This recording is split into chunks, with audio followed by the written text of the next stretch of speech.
ሬት ወይም አሎቬራ። ዛሬ ስለዚህ እጅግ አስደናቂ ተክል ነግራቸዋለሁ።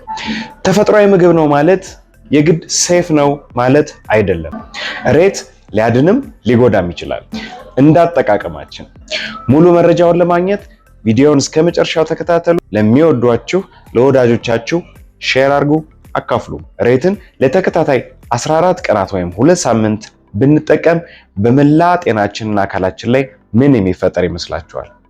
ዛሬ ነግራቸዋለሁ። በአንቲኦክሲዳንት በኢንዛይሞችና በቫይታሚን እጅግ የበለጸገ ነው። የሆድ ጤናን በማሻሻል የምግብ መፈጨት ስርዓትን በማስተካከል ለሆድ ድርቀት፣ ለአሲድ ሪፍሌክስ ወይም ለቃር አይነት ስሜት፣ የደም የስኳር መጠንን በማመጣጠን ቁስል በቶሎ እንዲድን በመርዳት የበሽታ የመከላከል አቅምን ከፍ በማድረግ በቫይረስና በኢንፌክሽን የሚመጡ በሽታዎችን ጨምሮ ማለት ነው የስቴም ሴል ምርትን በማሻሻል የጉበትና የኩላሊት የመስራት አቅምን ከፍ በማድረግ የሰውነት ብግነትንና መቆጣትን በማሻሻል የቆዳ ጤናንና ውበትን በእጅጉ በመጨመር ስንቱን ልንገራችሁ። አሁን ለነገርኳቸውና ላልነገርኳቸው እጅግ በርካታ የጤና በረከቶች ሬት ሁነኛ መፍትሄ ነው። ጥንቃቄው ታዲያ እዚህ ጋር ይጀምራል። እንዴት እናዘጋጅ?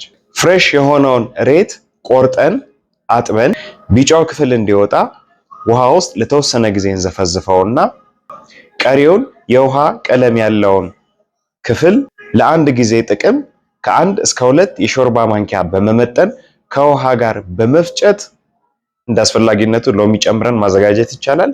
ፍሬሽ እንደሆነ መጠጣት። የሬት ጁስን ለመጠጣት በጣም የተሻለው ጊዜ ከምግብ ከ30 እስከ 45 ደቂቃ በፊት። ሬትን እንዳይጠቀሙ ወይም ሐኪሞቻቸውን አማክረው በመጠኑ እንዲጠቀሙ የሚመከሩ እርጉዞች፣ የሚያጠቡ እናቶች፣ የኩላሊትና ከበድ ያለ የአይቢኤስ ህመም ያላቸው፣ የስኳርና የደም ማቅጠኛ መድኃኒት እየወሰዱ ላሉ፣ ስንታመም ህመሙን ለማጥፋት ከመሞከር ወይም ከመሯሯጥ ይልቅ የችግሩን መነሻ ወይም ምክንያት ማከም፣ ማስተካከል ዘላቂ የጤና መፍትሄ ይሰጣል። በቀጣይ ምን እንድሰራላችሁ ትፈልጋላችሁ? ኮሜንት ሴክሽን ላይ አሳውቁኝ። ቪዲዮ ከጠቀማችሁ ፎሎ ማድረግ እንዳይረሳ። ዋን ላቭ አሌቡም ኮምፕሊት ፊትነስ